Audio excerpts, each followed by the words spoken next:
You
சொன்ன சொல்லை காப்பாற்றும் தெய்வம் உண்மையன்றி யாரும் இல்லை.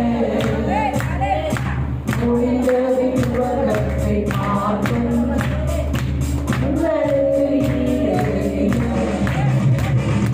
நீ சொல்லி மாறாது துயரத்தை பார்க்கவில்லை. நீ சொல்லி கேளாது சூழ்நிலை எதுவும் இல்லை. நீ சொல்லி மாறாது துயரத்தை பார்க்கவில்லை.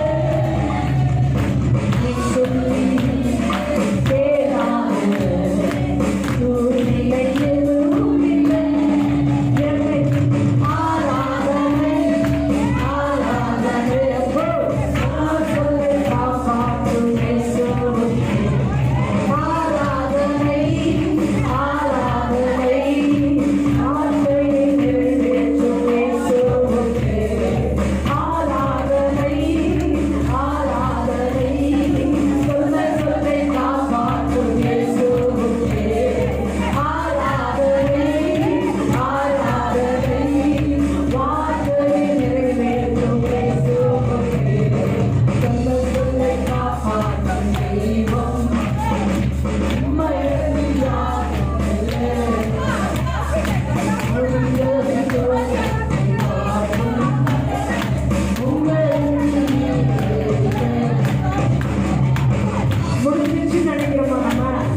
ஆனா அந்த ஊழியர்கள் எழுதுகிறார், முடிந்தது துவக்கத்தை பார்த்தோம். முடிஞ்சு போச்சு நினைக்கிறீங்க, ஆனா அங்கதான் ஒரு ஸ்டார்டிங் இருக்கு. அப்ப ஸ்டார்ட் பண்ணிடுவார். அவர்கிட்ட போய் முடிஞ்சிச்சு சொல்லியிருக்காரு. முடிஞ்சிச்சு எல்லாம் அப்படின்னு சொல்லாது. அவர்கிட்ட இருக்கு துவக்கம், அவர்கிட்ட இருக்கிறது ஆரம்பம். அவரே ஆரம்பிப்பார், அவரே செய்வார், அவரே செய்து முடிப்பார்.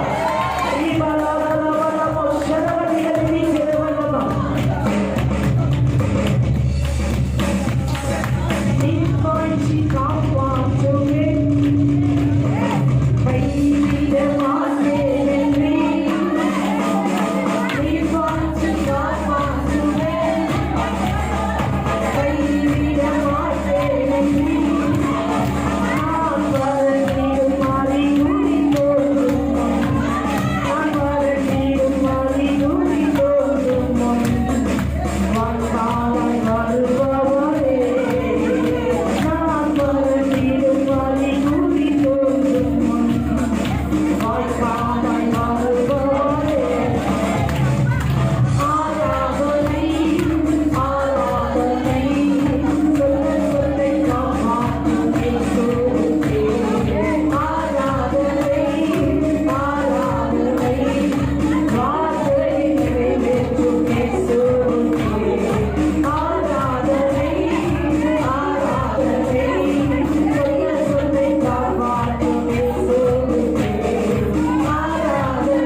தராங்க. நம்முடைய அன்பின் ஊழியக்காரர் தேவனுடைய செய்தியை நம்ம கிட்ட கொண்டு வருவார். நம்ம எல்லாரும் கடவுளை தட்டி கட்டுடைய நாமத்தை மேம்படுத்துவோம்.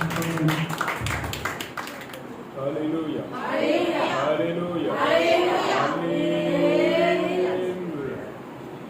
தேவனுக்கு பிரியமானதுனால் என்பது சொன்னார். அவர்தாமே நம்மை அழைத்தவர், நல்லவர், வல்லவர், போதுமானவர். தேவன் நம் மத்தியிலே அசைவாடி கொண்டிருக்கிறார். அவர் நம்மையும் காண்கிறது.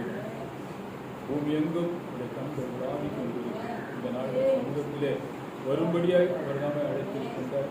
பேசியிருக்கிறார். அவர்கள் யாவரும் கேட்க கடவோம். தொடர்ந்து நடக்கிறார். இந்த நாளிலும் தேவனுடைய வார்த்தை யோவான் 1:1 5 வரைக்கும்.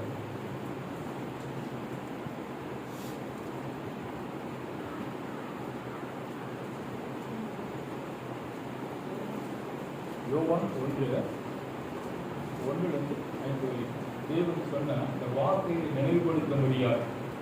நிறைய பேருக்கு தெரியல, மறந்து போயிருக்கலாம், ரொம்ப பிஸியில அப்புறம் பார்த்துக்கலாம் கூட இருக்கலாம். ஆதியிலே வார்த்தை இருந்தது, அந்த வார்த்தை தேவனிடத்தில் இருந்தது, அந்த வார்த்தை தேவனாய் இருந்தது. ஒரு நிமிஷம், இங்க நிறைய பேர் யோசிக்கிறீங்க, தேவன் ஒருவேளை சிலையா இல்லையோ, அவர் சிலுவையாய் இருக்கிறாரோ, அவர் அங்கேதான் தெய்வமோ? நிறைய பேர் நிறைய காரியங்களை எண்ணி சில இடத்துகளில் போனால் அவர் சிலை போன்று செய்யப்பட்டிருக்கோம், அதை பாதத்தை தொட்டு முத்தம் விடுவார்கள் அறியாதவர்கள். அதுதான் உங்களுக்கு ஈஸியாக இருக்கும். மனித கையெல்லாம் முகலாம் மேலே உயரமாக இருக்கும், ஒன்றும் பண்ண முடியாது. பாதத்தை மாத்திரம் தொட்டு கண்ணீர் சிந்தி ஆண்டவரே இதுதான் ஆண்டவர். நிறைய பேர் அப்படி பண்ணுறது நானும் கூட தெரியாமல் போயிருக்கேன். ஆனால் அப்படிலாம் சொல்ல, சிலையை தொட்டு முகம் செய்திருக்கேன், அவ்வளோதான். அரண்மனை ஸ்ட்ரீட் ஹைகோர்ட் ஆப்போசிட்டில் அந்த சர்ச்சு இன்னும் அப்படிதான் இருக்கு. நிறைய பேர் செவ்வாய்க்கிழமை, செவ்வாய்க்கிழமை ரொம்ப விசேஷமான நாள். அந்த நாளில் ரோஜா பூக்கள் நிறைய பேர் மாலையை வாங்கி போய் போடுவாங்க. நான் வெறுமனையாக போய் பார்த்துட்டு எதுக்காக போகணும்னு தெரியாது, ஆனால் போய் வந்திருக்கேன். தெரிஞ்சு ஒரு 3 முறை போயிருக்கேன். என் நண்பர்கள் ஒரு முறை நான் போனது உண்டு. நான் தனியாக போயிருப்பேன்னு நினைக்கிறேன். எதுக்காக சொல்ல போறதுன்னா, ஆதியிலே வார்த்தை இருந்தது, அந்த வார்த்தை தேவனிடத்தில் இருந்தது. வார்த்தை இருக்கு, அதுக்கு உரியவர் யாருன்னா தேவனாகிய கர்த்தர். அந்த வார்த்தை தேவனாய் இருந்தது. அப்ப நிறைய பேர் என்ன பண்ண மாட்டாங்க, ஆண்டவர் வேறு, அவர் சொல்லும் வார்த்தைகள் அது வேறு அப்படின்னு நினைக்கிறாங்க. சொல்லும் வார்த்தைகள் தான் அவர் என்பதை இந்த நாளிலே நீங்கள் தெளிவாய் புரிந்து கொள்ள வேண்டும். சொல்லப்படுகிற ஒவ்வொரு வார்த்தையும் அது தேவனாகிய கர்த்தர், பிதாவாகிய தேவன். அவர் ஒருவராய் பெரிய காரியங்களை செய்பவர், கிறிஸ்துவும் உள்ள தேவன். பிதா, குமாரன், பரிசுத்த ஆவியாய் ஒருவராய் இருக்காங்க. அப்போ வார்த்தை தான் மிக மிக அவசியமானது. அவர் ஆதியிலே தேவனோடு இருந்தார், சகலமும் அவர் மூலமாய் உண்டாயிட்டு, உண்டானது ஒன்றும் அவராலே அல்லாமல் உண்டாகவில்லை. இப்ப எல்லாமே உண்டாயிருக்கு. யாரால? பிதாவாகிய தேவனால் மாத்திரமே. அவர் ஒருவரை எல்லாம் உண்டாயிருக்கு. நீங்க எதெல்லாம் கேட்கிறீங்களோ அதெல்லாம் தேவன் அனுமதித்திருப்பார், உண்டாக்கியிருப்பார், படைத்திருப்பார். நாங்க அவருக்குள் ஜீவன் இருந்தது, அந்த ஜீவன் மனுஷருக்கு ஒளியாயிருந்தது. அவருக்குள்ள ஜீவன் இருந்தது, உயிர். அது எப்படி இருந்ததுன்னா, நமக்கு மனுஷருக்கு ஒளியாயிருந்தது. அவரே நம் தேவனாகிய கர்த்தராகிய ஆண்டவர். வார்த்தையா இருக்கிறாரு, அவர் உருவமாய் இல்லை. அந்த வார்த்தையான தேவன் எப்படி இருக்காருன்னு கேட்டா ஒளியாய் இருக்கிறார். அதனால்தான் நிறைய நீங்க படத்தைகள்லாம் பார்த்தீங்கன்னா நிறைய கோவில்ல கூட பார்த்துருப்பாங்க. நானும் பார்த்துருக்கேன், பல முறை சொல்லியிருக்கேன். அந்த தெய்வம் என்று சொல்லுகின்ற அந்த விக்கிரகத்திற்கு பின்னாடி பார்த்தீங்கன்னா ஒரு ஒளி போன்ற ரவுண்டா வரைஞ்சிருப்பாங்க. அங்க அப்படியே ஒளி பயங்கரமா பிரகாசிக்கும். அப்ப யார் கடவுள்? நம்ம யோசிக்கணும், யார் கடவுள்? இங்க வேதம் சொல்லுகிறது, வார்த்தையாக தேவன் ஒளியாயிருக்கிறார். அவர் மெய்யான ஒளி, டூப்ளிகேட் இல்லை. அவர் நிஜமான ஒளி. அந்த ஒளி எங்கெல்லாம் இருக்கிறதோ, எங்கெல்லாம்னா நாம் நினைக்கின்றோமோ, அவர் இந்த உலகம் முழுவதும் ஒளியாய் இருக்கிறார். இது சூரியன் அல்ல, சூரியன் கூட மேகம் மறைச்சிடும். சூரியனை அவர்தான் படைத்தார், நிலவை அவர்தான் படைத்தார், நட்சத்திரங்களை மற்ற கிரகங்களை எல்லாவற்றையும் தேவன் தான் படைத்திருக்கிறார். அவர் ஒளியாய் இருக்கிறார். அடுத்து அந்த ஒளி இருளிலே பிரகாசிக்கிறது. இருளானது அதை பற்றி கொள்ளவில்லை. நம்ம நிறைய பேர் பண்ணுவோம். செல்போன் வந்துச்சு, கொஞ்சம் இருட்டா இருக்குன்னா உடனே லைட் ஆன் பண்ணி, அப்ப அந்த இருள் தெரியாது, இந்த சின்ன ஒளிக்கு. ஆனால் தேவன் உலகம் முழுவதும் ஒளியாய் இருக்கிறார். நம்ம இதெல்லாம் நினைவு கூறணும். நம்முடைய கடவுள் எப்படிப்பட்டவர், அவர் எப்படிப்பட்ட தெய்வம், நம்ம யோசிக்கணும். நம்முடைய கடவுள் பிரகாசமான ஒளி. அந்த ஒளியிலே அவரை தவிர வேறு எவரும் வாசம் செய்ய முடியாது. அவர் மாத்திரமே அந்த ஒளியில் வாசம் செய்ய முடியும். இதை நீங்கள் நினைவு கூற வேண்டும். அடுத்தது லூக்காவில் 18:9 வாசிக்கலாம்.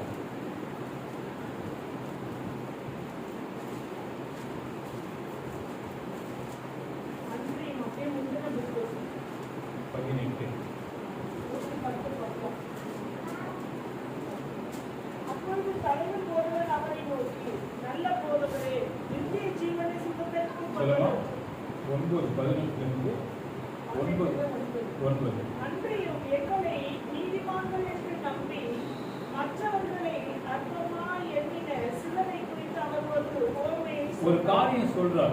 அன்றியும் அது மாத்திரமல்ல, தங்களை நீதிமான்கள் என்று நம்பி மற்றவர்களை அற்பமாக எண்ணின சிலரை குறித்து அவர் ஒரு உவமையை சொன்னார். நிறைய பேர் நினைக்கிறாங்க, நம்ம சபையிலும் கூட சிலர் நினைக்கலாம், நான் தான் புத்திசாலி, எனக்கு எல்லாமே தெரியும், நீங்க என்ன சொல்றீங்க. அப்படி சொல்பவர்களில் அடியன் முதன்மையானவன். நான் கூட அப்படிதான் சொல்லுவேன். ஒன்றும் சொல்லாதீங்க, எனக்கு எல்லாம் தெரியும். உலகத்தின் ஞானம். ஆனால் இன்றைக்கு அப்படி சொல்வது கிடையாது. ஆண்டவரே நீ சொல்லும், அடியே கேட்கிறேன். ஏன்னா அவர் தான் புத்திமதிகளை கொடுத்தவர். நான் ஒரு புதுசா பேசுறது எனக்கு அதிகாரம் கிடையாது. அது நிலைக்கவும் நிலைக்காது. தேவன் சொல்வதுதான் வாய்க்கும். வாசிங்க செல்லலாம். இரண்டு மனுஷர் ஜெபம் பண்ணும்படி தேவாலயத்துக்கு போனார்கள். ஒருவன் பரிசேயன், மற்றவன் ஆயக்காரன். எல்லாருக்கும் தெரியும் இந்த பழைய கதை. அப்பா இதெல்லாம் சலிச்சு போறதுலாம் தெரியும். ஆனா தெரிந்தவர்கள் பார்த்தா மறுபடியும் என்னதான் பண்றாங்க, எங்களுக்கு எல்லாம் தெரியும், நீங்க ஒன்னும் சொல்ல தேவைன்ற மாதிரி. அதுக்கு தான் மீண்டும் இரண்டு மனுஷர் ஜெபம் பண்ணும்படி தேவ ஆலயத்துக்கு போனார்கள். ஒருவன் பரிசேயன், மற்றவன் ஆயக்காரன். முதலாவது பரிசேயன் நின்று, தேவனே நான் யாரு பரிகாரன்,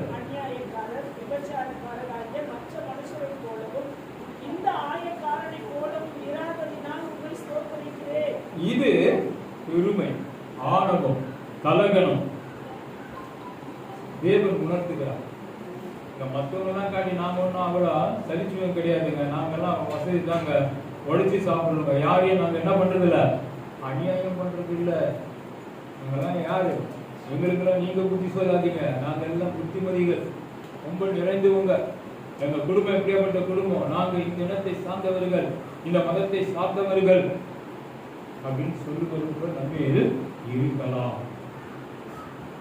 ஆதலால் அப்படிப்பட்டவர்கள் உணர்ந்து கொள்ளும்படியாய் பரிசேயன் நின்று என்ன சொல்றான், தேவனே நான் பரிகாரர், அநியாயக்காரர், விபச்சாரக்காரர் ஆகிய மற்ற மனுஷரை போலவும் இந்த ஆயக்காரன் 2 பேர் இல்லையா, அவனை பார்த்து சொல்றாரு இவரு, இந்த ஆயக்காரனை போலவும் இராததினால் உண்மை நான் என்ன பண்றேன், ஸ்தோத்திரிக்கிறேன். அப்ப நான் யாரு? எதிரில் உட்கார்ந்து காட்டிலும் மிகவும் உயர்ந்தவன். வாரத்தில் 2 தரம் உபவாசிக்கிறேன். என் சம்பாதியத்தெல்லாம் தசமபாகம் செலுத்தி வருகிறேன் என்று தனக்குள்ளே ஜெபம் பண்ணினான். எதிரில் கேட்கல, தனக்குள்ளே ஜெபம் பண்ணினான். ஆண்டவர் யாரு? உள்ளத்தின் ஆழங்களை அறிந்திருக்கிற தேவனாய் இருக்கின்றபடியினால் அவர் இந்த பரிசேயனை குறித்து தெரிந்து கொண்டார். இப்போ யாருன்னு கேட்டா, ஆயக்காரன் தூரத்தில் நின்று தன் கண்களையும் வானத்துக்கு ஏறெடுக்க துணியாமல் தன் மார்பிலே அடித்துக் கொண்டு, தேவனே பாவியாக என் மேல் கிருபையாயிரும் என்று சொல்லுகிறார். ஒரு சிம்பிளான வார்த்தை. ஆண்டவரே நான் பாவி, என்னை மன்னியும். உம்மை ஏறெடுத்து பார்க்க கூட என் கண்கள் துணியவில்லை. அத்தனை கீழ்ப்படிதல், அத்தனை தாழ்மை. ஏன்? நான் குற்றவாளி, நான் பாவம் உள்ளவன். அவர் யாரை குறித்தும் பேசல. தன்னைத்தான், தன் பாவங்களை அறிக்கை செய்து விட்டு விடுகிறவன் எவனோ ஒருவனை குறித்து சொல்லப்படுகிறது. அதை இவன் உணர்ந்து அந்த காரியத்தை சொல்லப்படுகிறது. தேவன் சொல்லுகிறார், அவன் அல்ல, முதல்ல சொன்னான பரிசேயன் அவன் அல்ல, இவனே நீதிமானாக்கப்பட்டவனாய் தன் வீட்டுக்கு திரும்பி போனான் என்று உங்களுக்கு சொல்லுகிறேன். ஏனெனில் தன்னை உயர்த்துகிறவன் எவனோ தாழ்த்தப்படுவான், தன்னை தாழ்த்துகிறவன் உயர்த்தப்படுவான் என்றார். நம்மிலே ஒருவேளை அப்படி யாராயும் இருக்கிறானால் தேவனிடத்திலே முறையிடுங்கள். ஆண்டவரே நான் நினைத்தது சொன்னது தவறுதான், நான் அப்படிதான் ஆண்டவரை சொல்லி மன்னிப்பு பெற்றிருக்கிறேன். ஏன்னா அப்பவே எல்லாம் நல்லா தெரியாத சொல்ல வந்தாங்களா, நீங்க எல்லாம் தெரியும், நீங்க போங்க. அவங்களும் சொல்லுவாங்க, அவங்க எல்லாம் விஷயம் தெரிஞ்ச ஆள் தான். கர்த்தருக்குள் நான் அப்படி ஆண்டவரே நோக்கி பார்க்க கூட எனக்கு விடவில்லை, துணிவில்லை. எனக்கு ஒரு விஷயம் பண்ணி நீ சொல்லும்படி அடியை கேட்கிறேன் என்று சொன்னவன் தான் நான். அப்ப நம்ம கூட தேவனிடத்திலே அப்படித்தான் முறையிட்டு தங்களை தாழ்த்தி தேவனிடத்திலே நன்மையை பெற்றுக் கொள்ள வேண்டும். நம்ம எதுக்கு இருக்கோம்? நன்மை பெற்றுக் கொள்ளப்படியாய், சுகத்தை பெற்றுக் கொள்ளப்படியாய், நல் ஆரோக்கியங்களை பெற்றுக் கொள்ளப்படியாய், ஆசீர்வாதங்களை பெற்றுக் கொள்ள முடியாது. நமக்கு பாதுகாப்பு வேணும். நமக்கு முன்பாக காணப்படுகின்ற கோணலானவைகளை செவைப்படுத்துவதற்கு யார் வர முடியும்? குப்புரவாளர் வர முடியும். அங்க செய்வாங்களா? நம்ம இடத்துல சும்மா ஒரு குப்பை எடுத்து போட்டு கை நிற்கான் இவங்களை கொடுக்க மாட்டியாங்க.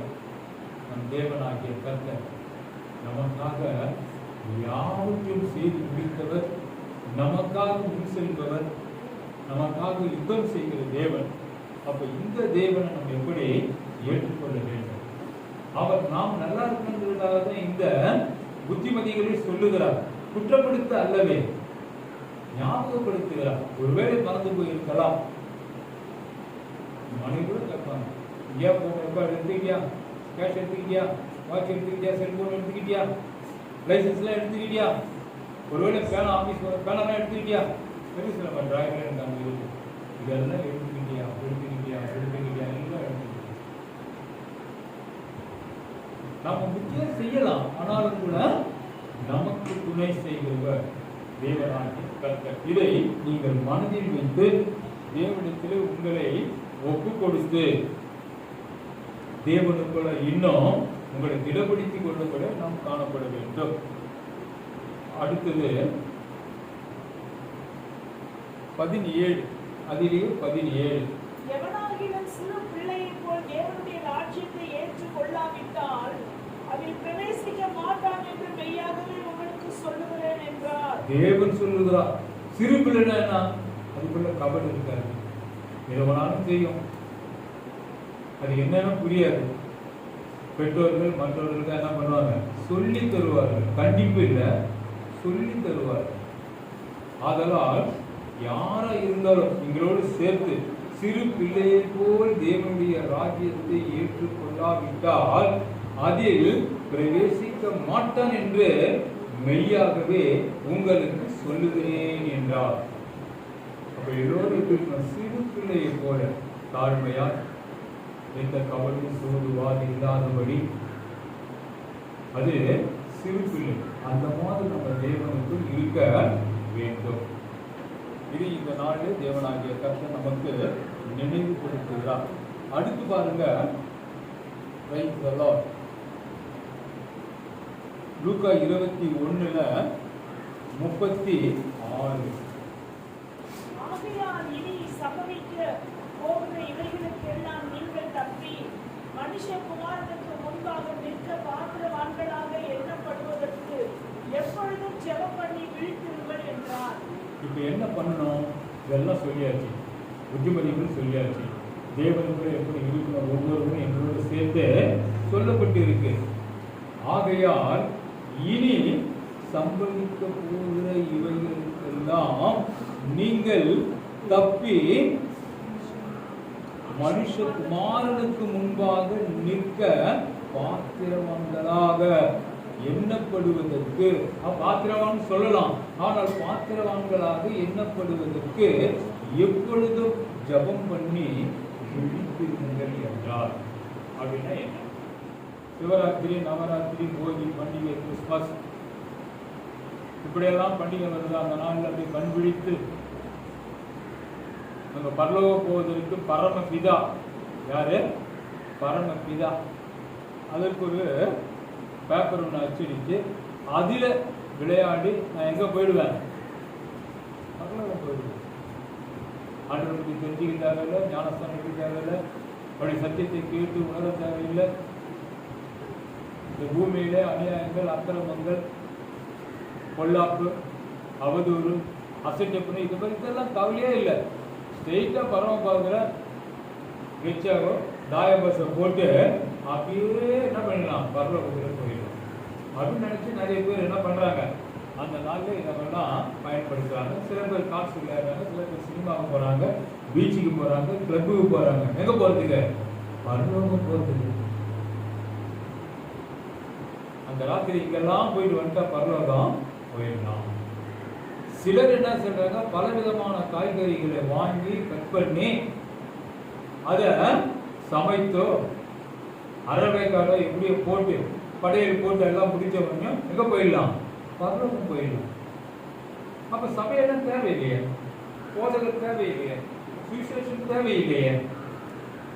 நாம கூட அதேபடி செஞ்சு பரலோகம் போடாம, ஆனா போனவர்கள் ஒருவரும் அங்கே இல்லை.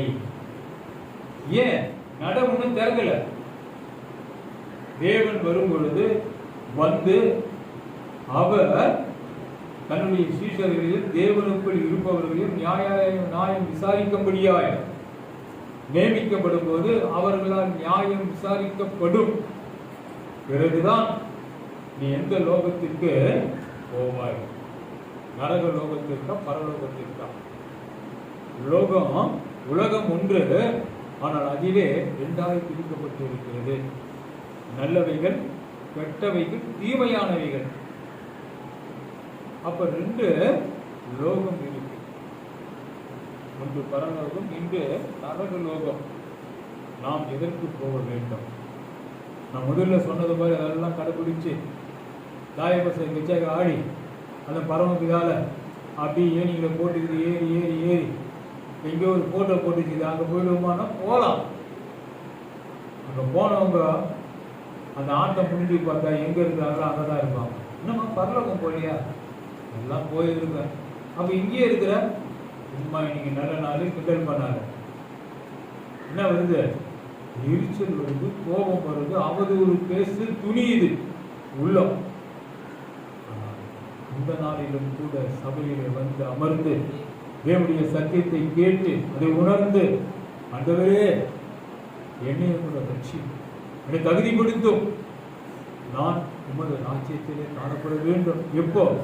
உம்முடைய ரகசிய வருகையிலோ பகிரங்கமாய் வானத்தின் மேகத்திலே வரும்போது இக்காலங்கள் ஊதப்பட்டு அந்த நாளிலோ, அல்லது நான் மரித்து பரதேசிலே காத்திருக்கப்படும் பொழுது நீ நியாய விசாரணையை முடித்த பிறகு நான் எங்கு செல்ல வேண்டும் என்று தீர்மானிப்பேன். இப்பதான் இந்த லோகத்தை விட்டு பரலோகத்திற்கு எடுத்துக் கொள்ளப்பட போக நமக்கு ஒரு சமயம் இருக்கு. அதை நம்ம எல்லாரும் பயன்படுத்திக் கொள்ள வேண்டும். அதற்காகத்தான் வாங்க இங்கே சபையில வந்து அமர்ந்து தேவனுடைய சத்தியத்தை கேட்டு உணர்ந்து சிந்தித்து அறிந்து எப்படி கிறிஸ்துவுக்குள் நாம் இருக்க வேண்டும், அவரை எப்படி ஏற்றுக்கொண்டு போற்றி புகழ வேண்டும். அதற்காக தான் சபைக்கு வாங்க. சபை கூடுதலை சிலர் விட்டு விடுகிறது போல ஓப்பன் யூனிவர்சிட்டி மாதிரி வீட்டிலேயே உட்காந்து படிச்சு போனா ஒண்ணுமே சரியா இருக்காது. இவளை கூட மெசேஜ் பார்க்கிறோம், இவளை கூட நிறைய காரியங்கள் ஊழியக்காரர்கள் சொல்றாங்க. அது எப்பொழுது நாம சபைக்கு போயிட்டு வந்து சில நேரங்களில் இந்த ஊழியக்காரர் என்ன பேசுற இன்னைக்கு அதையே கவனிக்கலாமே என்று அப்படித்தானே தவிர சபைக்கு நாங்க வரமாட்டோம். டிவிலேயே மெசேஜ் பார்த்துக்கோன்னு சொன்னா இது பள்ளி வாழ்க்கை கல்லூரி வாழ்க்கையை விட டிவியில பார்க்கறது அவ்வளவு பயனுள்ளதா இருக்காது, திடப்படுத்தாது. அனுபவத்திலே சொல்லுது. இப்போ நேரடி கிளாஸ்ல போயிட்டு உட்கார்ந்து வாத்தியாயர் என்ன சொல்லுகிறார், ஆசிரியர் என்ன சொல்லுகிறார் என்பதை கவனித்து சில ஊமைகளோடு அவங்க பேசுவாங்க. அவங்க பேசப்படும் போதே உள்ளத்திலே தங்கி அது கிரியை செய்யக்கூடிய நம் எண்ணம் அப்படியா வாஞ்சிக்கும். எப்போ நேர் போய் நேரில் அமர்ந்து வார்த்தைகள் பேசப்படும் போது அப்பதான் நல்லா இருக்கும்.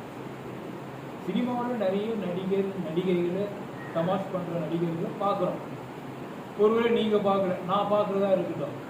சினிமாவிலேயே பார்த்துட்டு நேரம் எப்படின்னு பார்க்கவே இல்லை. ஒரு முறை சமயம் கிடைக்குது, நம்ம ஏரியாவில் பெரிய ஒரு ஓப்பனர் போட்டு அங்கே இந்த மாதிரி நடிகர்லாம் வராங்கன்னு அவ்வளோ ஆசையாக இருக்கும் போய் பார்க்கறதுக்கு. ஏன் எத்தனையோ படங்கள் இவங்க நடிச்சிருக்காங்களே, அவங்க தானா இவங்க அப்படின்னு பார்க்கறதுக்காக. அப்போ நேரில் பார்க்கணுன்றது எத்தனை ஆர்வம். நான் இந்த மாதிரி நிறைய நடிகைகளை நேரில் பார்த்துருக்கேன் ஷூட்டிங்கில். சில சமயம் வந்து வீட்டு பக்கத்திலே நான் பார்த்துருக்கேன். அர்ஜுனா வந்து பார்த்துருக்கேன், கோபாலபுரத்தில் அவங்க வீட்டில் பார்த்துருக்கேன். ரஜினிகாந்த் அவருடைய ஒய்ஃபு ஜெயலலிதா பார்த்துருக்கேன். அவங்க வீட்டில் இல்லை, வெளியே அவங்க அரெஸ்ட் பண்ணும்போது வேனில் அவங்களை ஏற்றுறாங்க. அப்போ நான் பார்த்தேன் இந்த போயஸ் கார்டனில். ரஜினி சார் வீட்டுக்கு நான் போயிருக்கேனே தவிர அவரை பார்க்கல. எங்கள் மனைவி எங்கள் பிரான்ச்சுக்கு வந்ததுனால அவங்க நேரில் பார்த்துருக்கேன். அப்போ நேரில் பார்க்குறதுக்கும் சினிமாவில் பார்க்குறதுக்கும் வித்தியாசங்கள் உண்டு. ஆடை அலங்காரங்கள் சினிமாவில் வித்தியாசமாக இருக்கும். நேரில் பார்க்கும்போது சாதாரணமாக சில பேர் உயர்ந்த ஆடைகளை கூட அணிந்திருக்கலாம். எதற்காக என்று சொன்னால் சபைக்கு வந்து அமர்ந்து தேவனை துதித்து மகிமைப்படுத்தி போற்றி ஆராதித்து. டிவியில் பண்ண முடியுமா? டிவியில் என்ன பண்ணலாம்?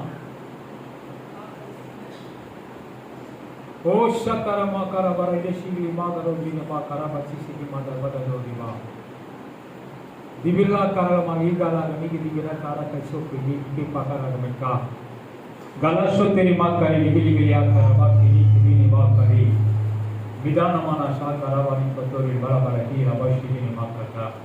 இது அந்நிய பாஷை. ஏதோ ஒன்று நான் பேசல, ஆண்டவர் அனுமதித்தது. இப்படிதான் டிவி மெசேஜ் கேட்கும் போது அவங்க ஜெயிக்கும் போது கூட என்ன பண்ணுவாங்க, அபிஷேகத்தில் நிரம்புவாங்க. நல்லதுதான். ஆனால் தேவ சமூகத்திலே அமர்வது, வீட்டிலே சாதாரணமாக இங்கே அமர்ந்து கட்டி ஏதாவது வாயில போட்டுக்கிட்டு டீ குடிச்சுக்கிட்டு சாப்பிட்டு கூட மெசேஜை கேட்பாங்க. ஆனால் தேவ சமூகத்தில் நடக்குமா? யோசித்து பாருங்க. அங்கே தேவனுடைய வார்த்தைக்காக அவருடைய பிரசன்னத்துக்காக தங்களை சில பேர் உபவாசத்தோடு அந்த சமயத்திலே, சில பேர் அரை நாள் வரைக்கும் ஒரு நாள் வரைக்கும் அப்படி வந்து தேவ சமூகத்திலே காத்திருந்து தேவனை கனப்படுத்தி மகிமைப்படுத்தி முடித்து அவரை வாழ்த்தி போற்றி இப்படியெல்லாம் செய்வதற்கு தேவ சமூகம் மிகவும் முக்கியமானது. வீட்டில் பண்ண முடியுமா? நீ பண்ணிக்கிட்டே இருக்கும்போது என்ன ஆகிப்போச்சு, சமையல் ஏதாவது ஒரு காரியம் இருக்கும், பிள்ளைங்க ஏதாவது டிஸ்டர்ப் பண்ணோம், யாராயும் கூப்பிடுவாங்க. அதனால் சபைக்கு வருவது நல்லது. இந்த வார்த்தைகளை கேட்டு அதன்படி நடப்பீர்கள். கர்த்தர் உங்களை ஆசீர்வதிப்பார்கள். ஆமென். Praise the Lord. கர்த்தருடைய நாமத்திற்கு மகிமை உண்டாவதாக. காலை வேளையில கூட ஆண்டவர் நம்மோடு பேசின வார்த்தைகள் நீங்கள் கேட்டீங்க. நம்ம இந்த நாளில் நம்ம அதிகமாக கர்த்தரிடத்தில் நம்ம என்ன பண்ணணும்? தாழ்மை பட வேண்டும். நம்ம என்ன செய்யணும்னு சொல்கிறார் ஆண்டவர். ஒரு நம்மை நாமே என்ன பண்ணிக்கணுமா? தாழ்த்திக்கணும். நம்மை நாமே தாழ்த்தி கொள்ள வேண்டும் என்று. தன்னை உயர்த்துகிறவன் எவனும் தாழ்த்தப்படுவான், தன்னை தாழ்த்துகிறவன் உயர்த்தப்படுவான். எவனாகிலும் சிறு பிள்ளையை போல தேவனுடைய ராஜ்யத்தை ஏற்றுக்கொள்ளாவிட்டால் அதில் பிரவேசிக்க மாட்டான். சிறு பிள்ளையை போல என்ன பண்ணணுமா? தேவனுடைய நாம் மாறணும்னு சொல்லணுமா? சிறு பிள்ளையை போல தேவனுடைய ராஜ்யத்தை என்ன பண்ணணுமா? ஏற்றுக்கொள்ளணும். அப்படின்னு என்ன அர்த்தம்? அதை பற்றிலாம் விவரம் கேட்கக்கூடாது. ஒரு குழந்தைகிட்ட சொன்னால் அப்படியே என்ன பண்ணிடும்?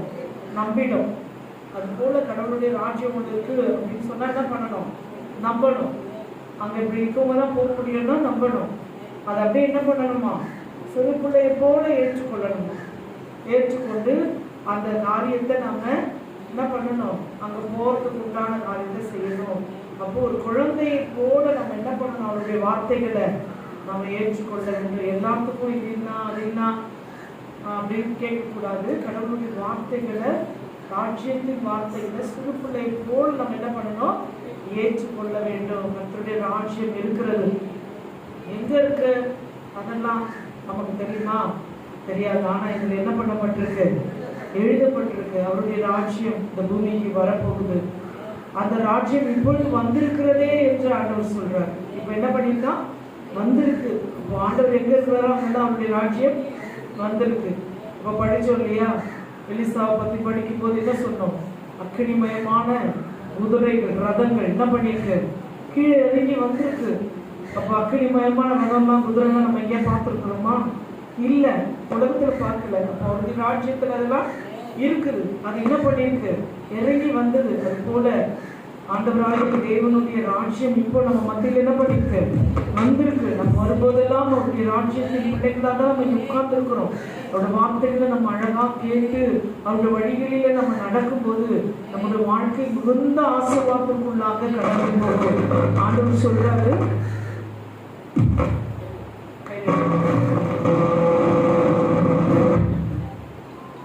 ஆண்டவர் சொல்றது நம்ம என்ன பண்ணணும்? அந்த ராஜ்யத்தை அப்படி ஏற்றுக்கொள்ளும் போது நாம் என்ன பண்ணப்படுவோமா? அந்த ராஜ்யத்தில் பங்குள்ளவர்களாய் இருப்போம்.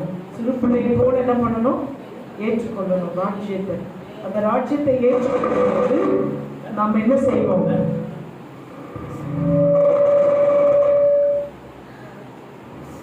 சிறு பிள்ளையை போல நம்ம ஏற்றுக்கொள்ளும் போது நமக்கு என்ன கிடைக்கும்? அந்த ராஜ்யம் நமக்கு கிடைக்கும். நம்ம இந்த உலகத்துல இருக்கிறோம். நம்ம நினைக்கிறோம் எல்லாருமே சொல்றாங்க, செத்தா எங்க போறோம்? எங்க போறோம்? அம்மா எங்க போறோம்?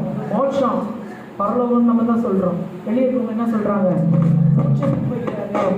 எங்க போயிட்டாரு? மோட்சத்துக்கு போயிட்டாரு இல்லையா? அப்புறம் சிவலோக பதவியை அடைஞ்சிட்டாரு, இறைவனுக்கு சேர்ந்தாரு அப்படின்லாம் என்ன பண்றாங்க? சொல்றாங்க. ஆனா அதெல்லாம் சாதாரணமா கிடைச்சிடாது. ஐயா சொன்னது போல சும்மா எது பரமப்பதம் ஆடிட்டு எங்க போயிட முடியாது. நான் நினைச்சேன் பரமபதம் அப்படின்னா பரமபாதம்னு நினைக்கிறேன். இல்லை, கடவுளோட பாதத்துக்கு போகிறதுக்கு சும்மா ஏதோ ஆடிட்டா எங்கே போயிடலாம், விளையாட்டா பரலோகம் போயிடலாம்னு நினைக்கிறாங்க உலகத்தில் இருக்கிறவங்க. இல்லை, ஆனால் ஆண்டவர் அதுக்கு எவ்வளோ வழிகள் என்ன பண்ணியிருக்காரு, சொல்லியிருக்கிறாரு இல்லையா? அப்போ அந்த அவரை போலவே நம்ம மாறிடணும். அவரை போலவே வாழ நம்ம மாறிட்டோம்னா நம்ம எங்கே போயிடலாம்? ஈஸியாக அந்த ராஜ்யத்துக்கு போயிடலாம். அந்த ராஜ்யம் நம்ம வீட்டுக்கே வரோன்றாரு. உங்களுக்குள்ள வந்ததே அந்த ராஜ்யம்ன்றாரு.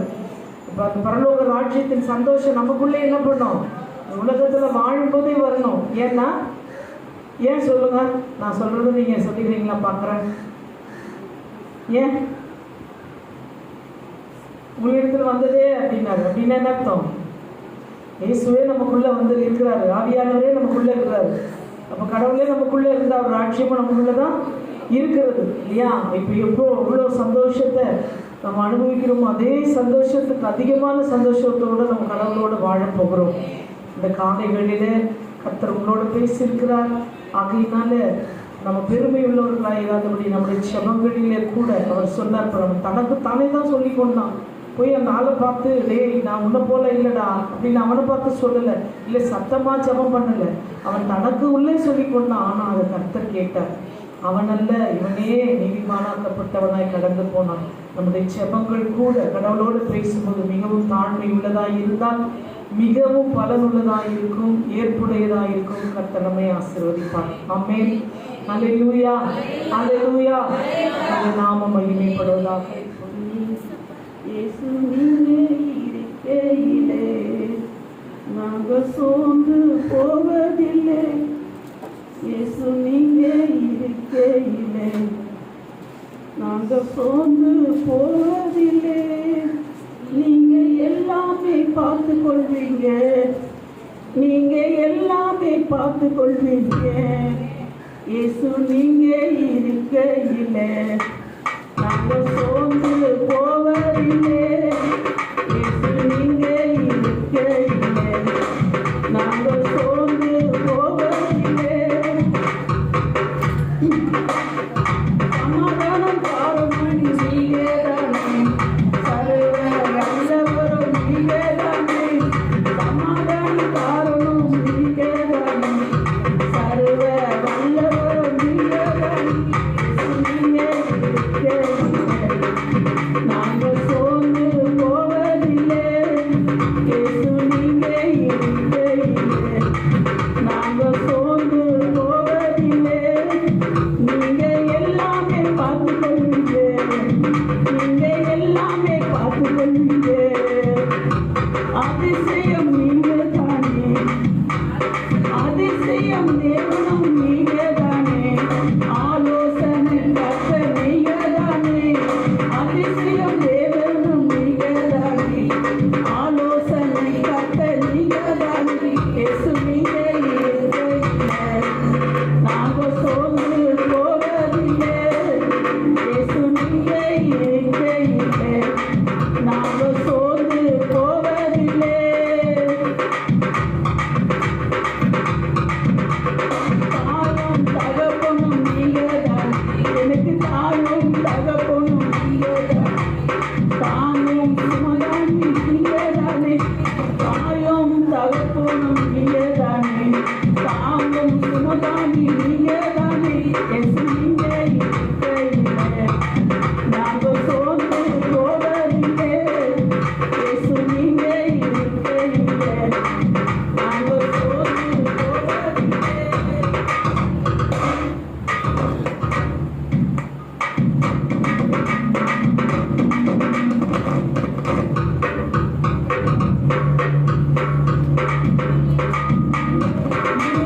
நீங்களும் வெளிச்சமும் நீங்கதானே, இருளும் நீங்களும் வெளிச்சமும் நீங்கதானே. ரட்சிப்பு தேவனும் நீங்கதானே, இருளும் நீங்களும் வெளிச்சமும் நீங்கதானே. ரட்சிப்பு தேவனும் நீங்கதானே. இயேசு நீங்க இருக்கையிலே நாங்கள் சோர்ந்து போவதில்லை. இயேசு நீங்க இருக்கையிலே நாங்கள் சோர்ந்து போவதில்லை. எனக்கு அழகெல்லாம் நீங்க தானே, எனக்கு அழகெல்லாம் நீங்க தானே. எனக்கு ஆசையெல்லாம் நீங்க தானே, எனக்கு ஆசையெல்லாம் நீங்க தானே. இயேசு நீங்க இருக்கையிலே நாங்கள் சோர்ந்து போவதில்லை. இயேசு நீங்க இருக்கையிலே நாங்கள் சோர்ந்து போவதில்லை. எனது மனவாளனி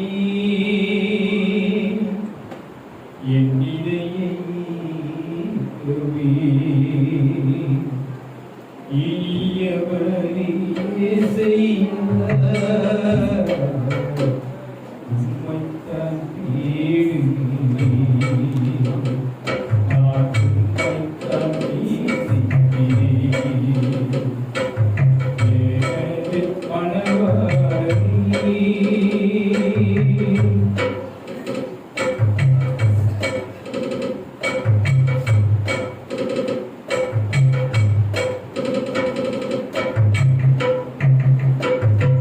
உன்னாமம் சொல்ல சொல்ல என் உள்ளமெல்லாம் துள்ளுதையா.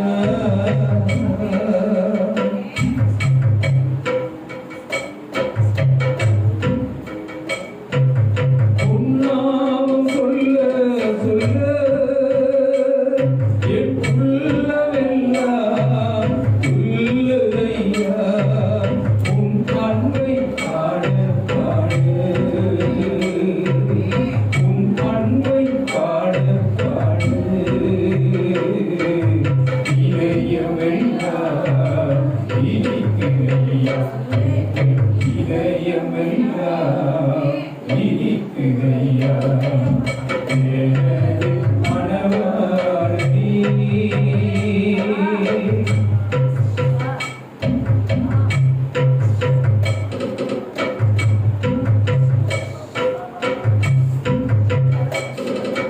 உன்முகம் பார்க்கணுமே,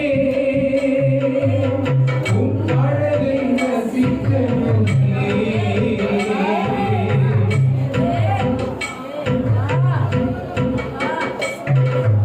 உன்முகம் பார்க்கணுமே,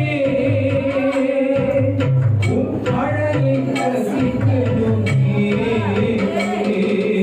உன் பாதம் அமரணுமே, உன் பாதம் அமரணுமே. உன் சித்தம் அறியணுமே, நாங்கள் உன் சித்தம் அறியணுமே. எனது மணவாளனே,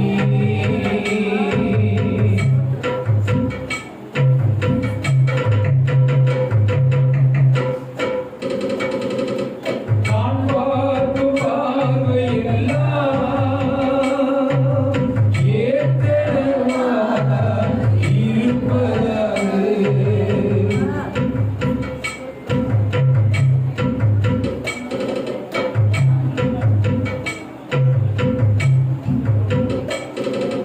நான் பார்க்கும் பார்வையெல்லாம்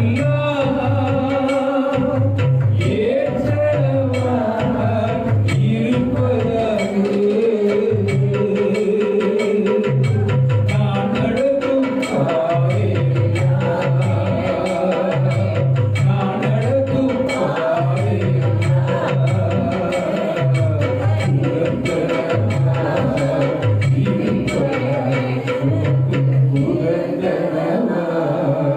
இருப்பதாக.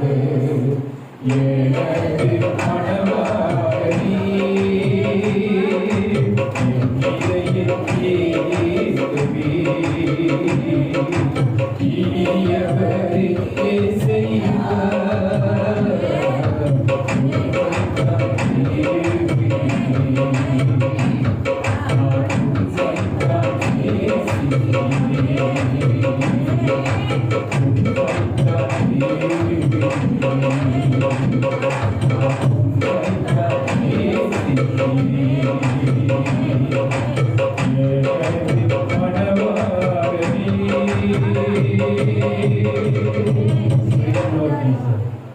அன்பின் ஆண்டவர்களோட சோதனைகளும் துதிக்கிறோம் சுவாமி. இந்த காலை மத்தியான வேளையிலும் தேவனாகிய கர்த்தர் நாமே எங்கள் மத்தியிலே அசைவாடி கொண்டிருந்த பிரச்சனைக்காரங்கள் ஒவ்வொருவரையும் நிரப்பிக் கொண்டிருப்பதற்காக நன்றி நன்றி நன்றி ராஜா. இந்த வார்த்தைகளுக்கு நன்றி செலுத்துகிறோம். ஒவ்வொருவருக்காக நன்றி செலுத்துகிறோம். தேவரே, இன்றைக்கு மீண்டும் மீண்டும் நாளிலும் உங்கள் பிள்ளைகள் உங்கள் கனத்துக்கு அன்பின் காரியத்தை ஏற்றுக்கொள்ளும். இதன் நிமித்தமும் நன்மையை பெற்றுக்கொள்ளட்டும். உங்களை யாவரையும் தாழ்த்துகிறோம். குடிமதத்திற்குள்ளும் இம்மட்டும் நடத்தி வந்த தேவனுடைய நீயும் நீங்க